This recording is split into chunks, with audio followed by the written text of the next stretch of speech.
하나님 앞에 우리 영광의 박수 한번 올려드립시다. 감사합니다, 하나님. 귀한 찬양을 불러주셔서 감동 얻게 하심을 감사합니다. 오늘 말씀을 저희들이 살피면서 오늘 본문 가운데 그리스도의 몸을 세우라, 그 말씀을 가지고 오늘 저희들이 하나님의 교회를 어떻게 세워야 되는가를 생각해 봅니다. 교회는 이런 곳이어야 된다, 그런 각자의 생각과 기대가 있습니다. 여러분도 그렇죠? 교회는 이런 교회가 돼야 되는데, 그렇게 여러분들이 생각하는 여러분 나름대로의 교회관이 있을 거예요. 그러나 각자의 생각과 기대대로 교회가 세워져서는 안 되고, 성경에서 알려주신 대로 교회가 세워져야 된다 하는 거지. 저희 교회가 세워진 지 46년이 지났습니다. 참 많은 시간이 지났습니다. 참 어려운 세월들을 지냈습니다. 1976년에 개척이 된 교회에 1992년에 지금부터 30년 전에 제가 부임했습니다. 참 열악한 여러 가지 상황 속에서 교회를 건축하게 하시고, 그동안 세계 여러 곳에 선교하게 하신 하나님의 은혜에 감사를 드립니다. 우리의 기대와 소망과 같이 더 많은 성도로 교회 자리가 채워지지 못했지만, 그동안 복음 선포와 선교 사역 그리고 교육 사역을 감당하게 하심을 감사합니다. 새로운 사역의 비전을 주시고 그것을 감당하는 교회가 되어 가기를 바라시는 예수 그리스도의 뜻을 이루는 교회가 되어야 합니다. 오늘 그러한 교회의 모습을 바라다 보면서 본문에 나타난 에베소 교회를 살펴봅니다. 이 에베소 교회는 사도 바울이 3년이나 친히 목회했던 교회이고, 이 사도 바울이 애정을 쏟아 부었던 교회입니다. 그들에게 죽은 사람 다시 살아나는 믿음의 도리를 설명해 주었고, 십자가의 도를 가르쳐 주었고, 구원받은 자의 생활이 어떠해야 하는지를 세세하게 설명해 주었습니다. 가정 생활에 대한 일, 사회 생활에 대한 윤리, 도덕을 가르쳐 주었습니다. 그리고 주님의 몸된 교회를 어떻게 세워야 하는가를 알려주었습니다. 그래서 그 지역을 떠나서 이제 예루살렘으로 가려 하기 전에 그 에베소 교회의 장로들을 청해서 함께 만나 마지막 석별의 정을 나누는 부분의 기록은 가히 눈물 없이 보기 어려운 그런 말씀입니다. 주 예수의 친히 말씀하신 바 주는 것이 받는 것보다 더 복이 있다 하심을 기억해야 할지니라. 이 말을 한 후 무릎을 꿇고 저희 모든 사람과 함께 기도하니 다 크게 울며 바울의 목을 안고 입을 맞추고 다시 그 얼굴을 보지 못하리라 한 말을 인하여 더욱 근심하고 배까지 그를 전송하니라. 사도행전 21장 35절에서 36절의 말씀, 목회자와 성도들의 하나된 모습을 볼 수 있어요. 성도들은 사도 바울의 가르침을 진실되게 받고 있습니다. 또 사도 바울은 성도들을 자신의 몸과 같이 사랑하고 섬기고 있습니다. 사도 바울은 그들에게 성도의 바른 삶에 대해 교훈해 주고 있습니다. 구체적으로 어떠한 신앙의 꿈과 비전을 그들에게 주었는지 성경은 자세하게 기록하고 있지 않지만, 이방 민족을 향한 복음 전파의 비전을 가진 교회로 세워져야 할 것을 알려주었을 것입니다. 바울이나 에베소 교회의 성도들이나 죽은 사람 다시 살아나는 영생의 진리에 그들의 삶을 바치고 있었습니다. 그 복음이 그들의 삶을 지탱하는 근본이 된 겁니다. 에베소 교회에 바울은 택한 자의 구원의 예정에 대한 교훈을 주었습니다. 구원은 미래형이 아닙니다. 현재형도 아닙니다. 과거형으로 확신 있게 강조해 주고 있습니다. 여러분이 에베소서를 읽어보면 하나님께서 믿음으로 허락해 주신 그 구원의 완성에 대한 구원을 말씀해 주시고 있는 그 구원의 확신에 대한 은혜를 여러분이 얻으실 거예요. 구원의 확신은 프로테스탄트 구원론의 핵심이에요. 믿음으로 얻은 구원, 비록 부족하고 허물이 있는 우리들이지만은 개의치 아니하시고 영생을 얻게 하심이 있기에 기쁜 것입니다. 값없이 선물로 받은 구원이기에 귀한 것입니다. 아직 구원을 얻지 못했다, 구원의 확신을 가르쳐 주지 않는 것은 종교이지 우리 기독교가 아닙니다. 이 구원의 은혜를 전해야 되는 거예요. 복음 전파의 사명을 확인하고 그들의 삶에 실천한 이들이 사도 바울과 에베소 교회의 교인들이었어요. 주님의 몸된 교회를 세우려 했던 에베소 교회와 사도 바울을 통해서 우리가 세워야 하는 주님의 교회에 관한 몇 가지 사역 교훈을 살펴볼 수 있어요. 첫째는 목회자와 성도 사이의 신뢰예요. 여러분, 목회자와 성도 사이의 신뢰가 깨져버리면요, 아무리 목사님이 여기서 여러분에게 천사의 말을 한다 할지라도 여러분 귀에 들어오지 않습니다. 제가 지난 금요일에 이곳에서 목회를 오래 하셨던 여러분이 다 아시는 그 원로 목사님하고 저희 교회에서 한 2시간 이야기했어요. 그 목사님도 그 얘기를 하시더라고요. 양 목사님, 관계가 틀어지면요, 아무리 설교를 잘해도 그 설교가 성도들의 귀에 들어가지 않습니다. 맞는 말이에요.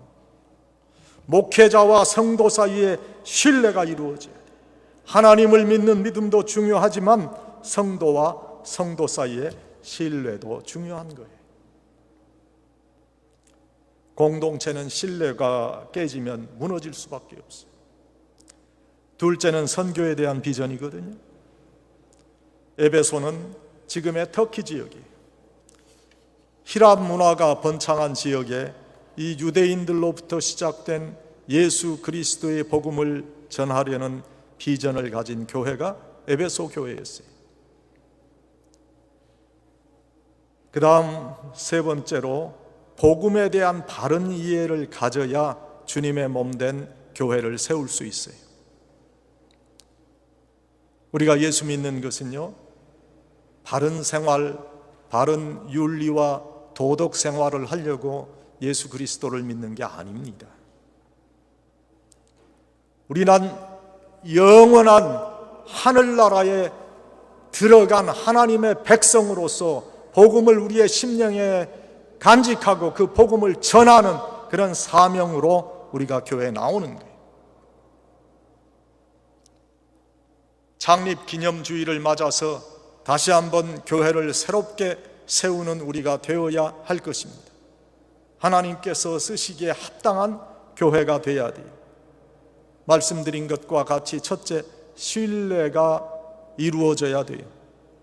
사도 바울과 에베소 교회의 성도 사이에 신뢰와 같은 정말 믿을 수 있는, 그리고 모든 것을 맡길 수 있는 관계가 이루어지지 않으면 주님의 교회는 바로 세워지기 어렵습니다.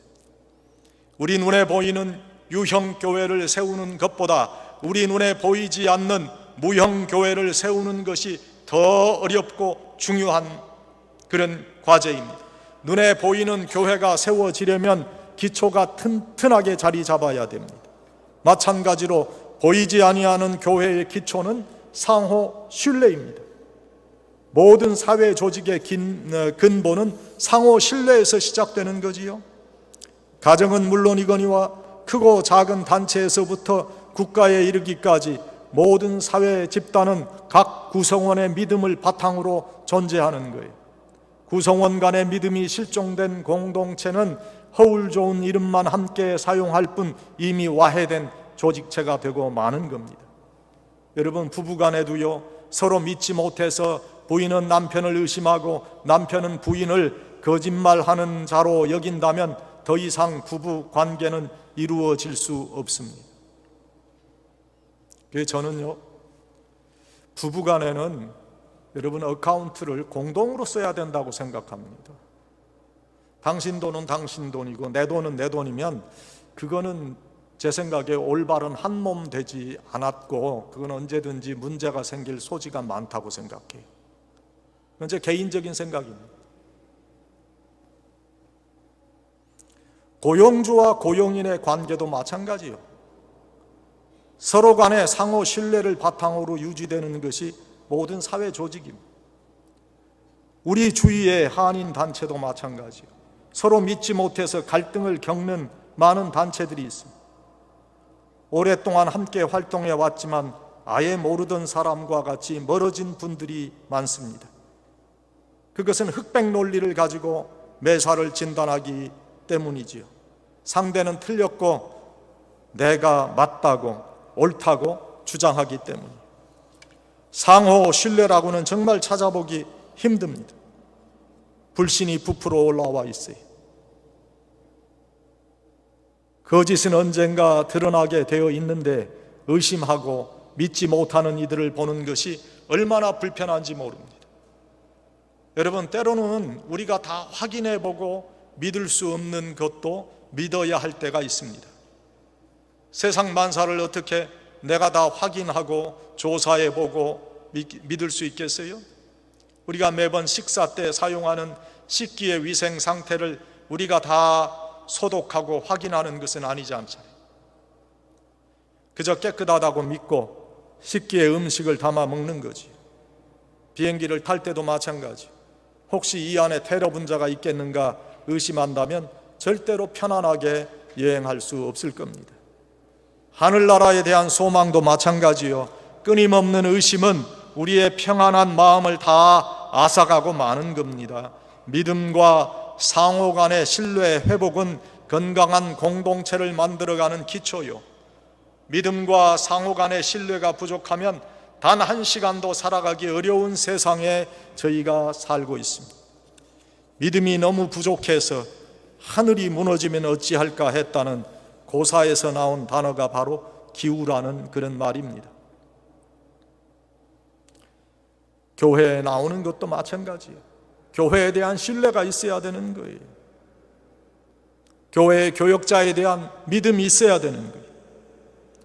또 내가 주님을 섬긴다고 하는 것이 교회가 나에게 어떠한 유익을 줄 것인가, 그것을 계산하는 것보다 내가 주님의 몸된 공동체에 어떠한 보탬이 되고 유익이 될 것인가를 먼저 생각해야 되는 거예요. 우리가 집에서도 그렇잖아요. 미숙한 자녀들은 늘 부모를 바라보면서 바라는 것이 많지만 성숙한 자녀는 부모를 도와서 내가 가정에 어떠한 유익을 줄 수 있는가를 생각한단 말이지. 요즘에는 살기가 다 괜찮아졌지만 제가 중고등학교 다녔던 그런 시절에는 그 동생들 공부시키려고 자신을 희생했던 그런 누나들이 참 많았어요.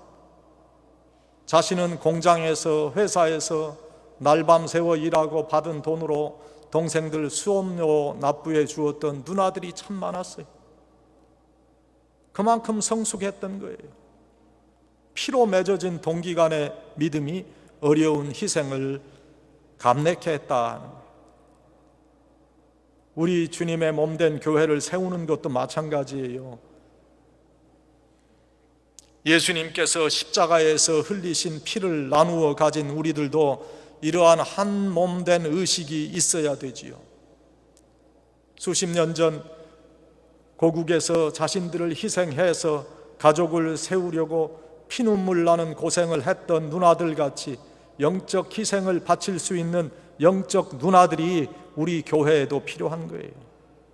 믿음을 가지고 주님의 몸된 제단을 위해서 삶을 드리는 헌신자들이 나와야 교회는 온전하게 세워지는 거예요.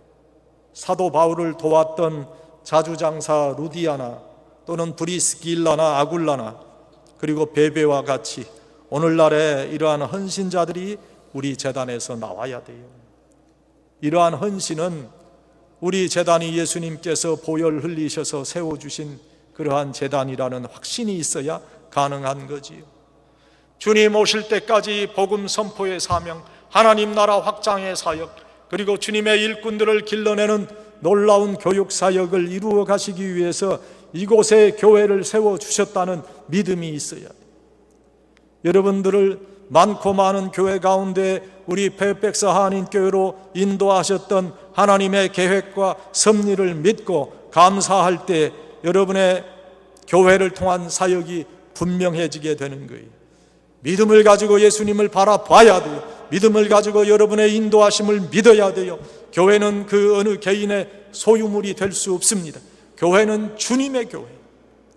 주님의 교회에 내가 인도되었고 주님의 교회를 통한 사역을 내게 주셨다고 믿어야 돼요. 예수님에 대한 믿음, 교회에 대한 믿음, 교회의 사역에 대한 믿음, 교회의 여러 구성원 사이에 믿음이 튼튼하게 만들어져야 주님의 몸된 교회는 든든하게 세워지는 거예요. 두 번째, 선교에 대한 비전이 분명해야 돼요. 에베소 교회는 바울의 선교에 대한 비전을 신뢰하고 그의 비전을 도와서 함께 교회의 선교 사역을 이루어 갔어요. 하나님 나라의 확장을 넓은 의미에서 선교라 말합니다. 예루살렘 교회의 어려운 사정을 위해서 구제 헌금을 모아 보내는 것도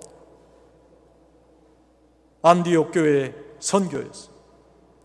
터키 지역의 히랍인들, 소아시아인들과의 공동체를 이루고 살아가는 그들을 도와서 복음을 전하는 것도 안디옥 교회의 선교였어요.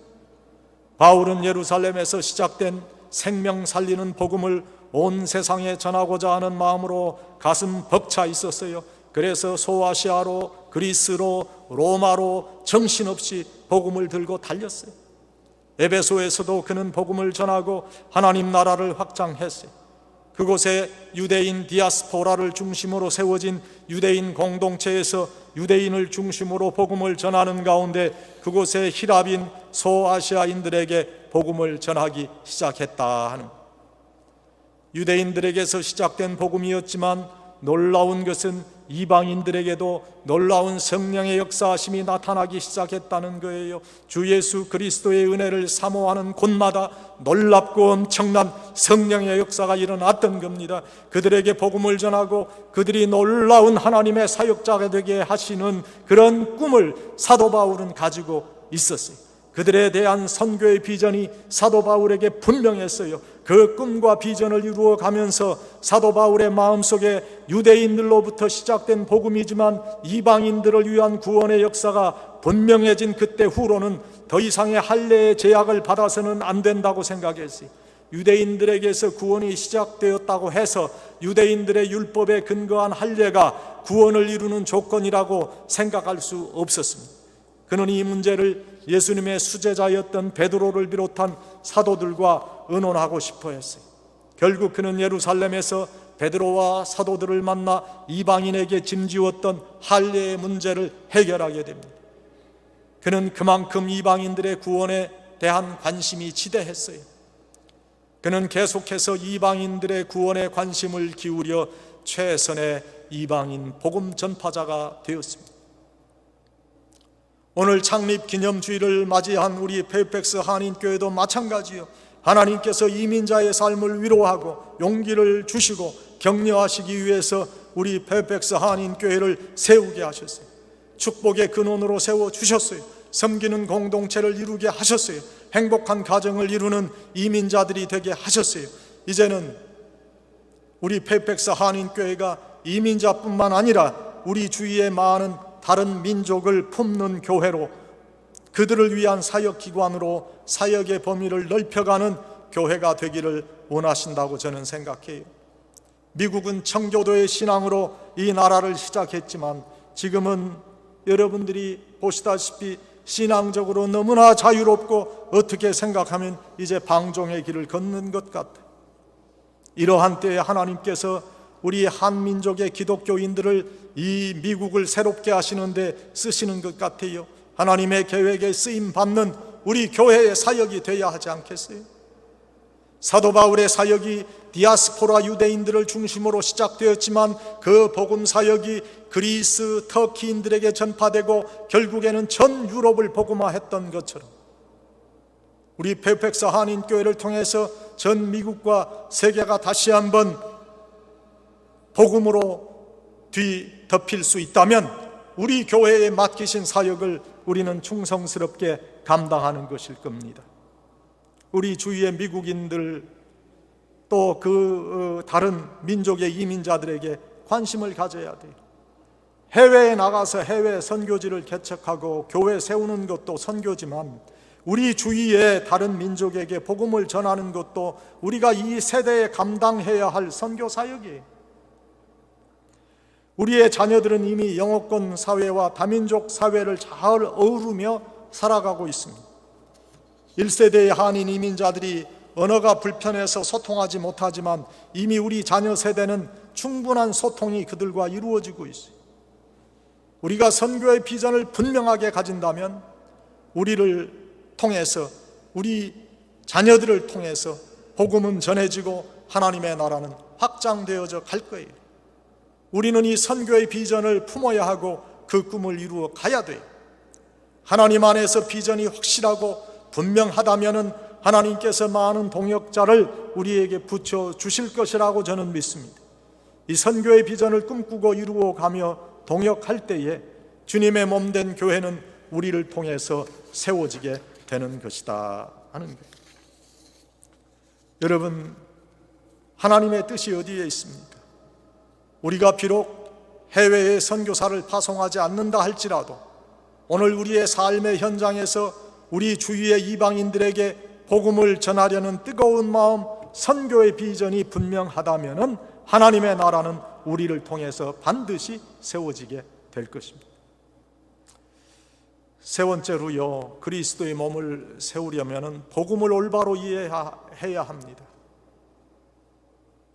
복음을 올바로 이해하는 것 같은데 어느 순간 전혀 복음의 온전한 이해와 거리가 먼 말과 행동이 나타나는 분들을 볼 수 있습니다. 여러분, 영적으로 잘 분별해야 됩니다. 지금 그러한 시대에 우리가 있습니다. 종교다원주의를 가지고 강단에 서서 사람을 현혹하는, 제가 생각하기는 올바른 목사가 아닌 사람들이 이 지역에도 많이 있습니다. 교회는 단순한 사회 공동체가 아니요, 올바른 사회에 나아가야 할 방향을 제시하는 정치단체도 아니고 사회의 윤리 도덕만을 주장하는 것도 아닙니다. 구제가 있다고 해서 사회를 고치고 사회를 향한 섬김이 있다고 해서 교회가 교회되는 것도 아닙니다. 교회는 예수 그리스도의 흘리신 보혈의 피로 얻게 되는 구원과 영생을 전하는 영적 공동체입니다. 주님의 몸입니다. 다시 살아나는 중생의 은혜가 넘쳐 흐르는 곳입니다. 예수 그리스도를 유일하신 구세주로 믿고 고백함으로 이 땅에 살지만 이미 천국을 살아가는 사람의 모습을 가진 사람들의 공동체가 바로 교회입니다. 종교다원주의에 물든 한국의 어느 출판사를 운영하고 지금은 원로 목사가 됐지만 상당히 유명한 목사, 여러분에게 이름만 대도 아는 목사가 있어요. 기자들이 그에게 질문했습니다. 목사님이 종교다원주의를 지지한다는데 어떻게 생각하십니까? 그러니까 즉답을 하지 않고 자기가 어느 불교 사찰에 들어갔는데 거기에 자기가 조용한 그 방에서 잠을 잤다는 거지요. 근데 밖에 보니까 흰 눈이 소복히 내리는데 이렇게 얘기를 해요. 무슨 말입니까? 말장난하는 거거든요. 예수 그리스도의 복음에서 떠나서 다른 곳에도 구원이 있다는 생각을 하는 목사라면 그 목사는 목사가 아닙니다.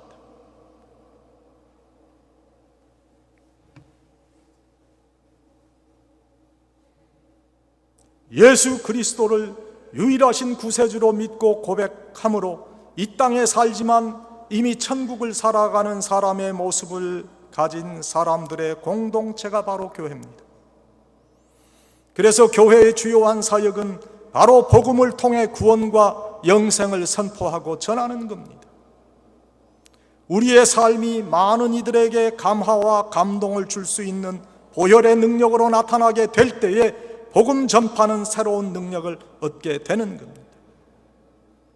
이러한 능력은 고통을 이기는 능력입니다. 고통과 고난 속에서 주시는 하나님의 새로운 축복의 메시지를 받을 수 있는 자들이 바로 복음을 전할 수 있는 자들입니다. 세상적 관점에서는 도저히 불가능한 상황 속에서도 기쁨과 즐거움을 가질 수 있는 사람들이, 이러한 자들에게 하나님의 나라는 단순한 몽상으로 나타나는 것이 아니라 나의 삶의 현실로서 분명하고 확실하게 나타납니다. 복음을 이해하지 못하는 자는 이러한 자들을 두고 미쳤다고 합니다. 그러나 실상은 그들이 잘못된 것입니다. 고린도전서 1장 18절에 보면 십자가의 도가 멸망하는 자들에게는 미련한 것이요 구원을 받는 우리에게는 하나님의 능력이라 말씀하십니다. 고린도전서 1장 22절 24절까지 보면 유대인은 표적을 구하고 헬라인은 지혜를 찾으나 우리는 십자가에 못 박힌 그리스도를 전하니 유대인에게는 거리끼는 것이요 이방인에게는 미련한 것이로되 오직 부르심을 받은 자들에게는 유대인이나 헬라인이나 그리스도는 하나님의 능력이요 하나님의 지혜니라. 다시 말씀드리지만 신령한 것은 신령한 심령으로만 분별할 수 있는 거예요. 이 귀한 생명의 돈은 돈을 많이 들인다고 얻을 수 있는 것도 아니요 공부를 많이 한다고 얻어지는 것도 아닙니다. 권력을 가진다고 해결되어질 수도 없습니다. 오직 하나님의 은혜 속에서 얻어질 수 있는 것이 구원입니다. 이 구원의 은혜를 얻어야 합니다. 흉내내는 구원의 모습 언제인가 발가벗겨지게 됩니다. 복음은 철학적인 논리로 과학의 합리성으로 설명되는 것이 아닙니다. 초월적이고 영적인 은혜를 사모하게 될 때에 비둘기같이 평화롭게 나에게 임하는 겁니다. 이러한 복음의 이해를 확실하게 깨우친 자들, 복음의 은혜의 체험이 확실한 자들에게서 복음 전파의 능력이 나타나는 겁니다.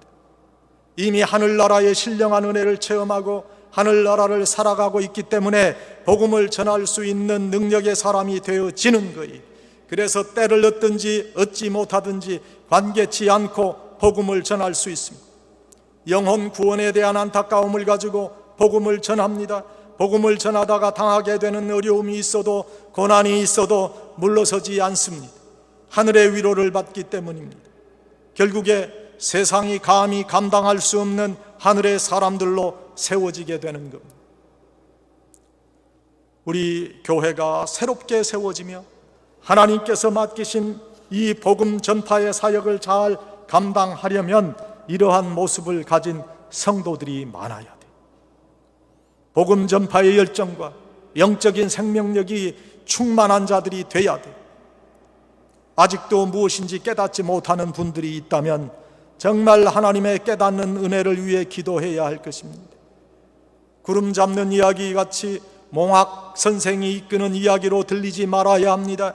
우리의 세상에 남은 생명이 살아온 날보다 길지 않은 분들이 여기 대부분일 겁니다. 이제는 영생과 육신의 죽음, 참된 생명과 구원의 은혜를 정말로 진지하게 생각해야 될 때가 아닌가 하는 거지. 아직도 수십 년 살아야 될 시간, 이루지 못한 나의 삶의 목적과 미련을 가지고 여러분이 있습니다. 세상의 평화와 공존과 정의에 대해 관심을 가지고 내가 이루어 가야 할 투쟁이 남아있다고 생각하십니다. 많은 재물을 창고에 보관한 한 부자가 여러 해 쓸 물건을 많이 저장했으니 먹고 마시고 즐기자 했을 때 그 영혼을 하나님께서 도로 찾으시면 어떻게 할 것인가를 말씀하시지 않았습니다. 우리의 육신은 흙으로 창조되어 때가 되면 결국 흙으로 돌아갈 수밖에 없습니다. 속사람을 새롭게 하시기를 바랍니다. 오늘도 이 땅에 살지만 천국을 소유한 천국 백성으로 복음을 허락하신 예수 그리스도께 감사하고 기쁨으로 살아가야 됩니다. 하나님의 백성으로 올바른 복음의 이해자로 살면서 이 땅의 슬픔과 고통과 눈물도 능히 이기며 살아갈 수 있어야 됩니다. 진정으로 복음을 바로 이해하고 깨닫는 성도들이 되어야 됩니다. 그때에 하나님의 교회를 튼튼하게 세워갈 수 있습니다. 창립 46주년을 맞으며 하나님의 교회를 튼튼하게 세우시는 여러분들이 되기를 바랍니다. 서로 믿고 의지하며 상호 신뢰를 통해서 주의 몸된 교회를 세워갑시다. 선교의 비전을 확실하게 가지고 주님의 교회를 세워갑시다. 그리고 복음을 온전히 이해한 하늘의 사람으로 주의 몸된 교회를 세워가시는 우리 모두가 되어지기를 주님의 이름으로 축원합니다. 아버지 하나님 감사합니다. 오늘 창립 46주년을 맞이하면서 저희들이 하나님의 말씀을 생각해 보았습니다. 그리스도의 몸을 세우라 하신 아버지 하나님, 그리스도의 몸을 온전히 세울 수 있는 저희들이 되게 해 주시옵소서. 서로가 믿고 의지하며 신뢰를 만들게 해 주시옵소서. 선교 비전에 대한 분명한 이해가 있게 해 주시고 복음에 대한 바른 이해가 있는 저희들이 되어서 하나님의 귀한 사역을 잘 감당하고 저희를 통해서 주님의 몸된 교회를 세우게 해 주시옵소서. 예수님의 이름으로 기도하옵나이다. 아멘.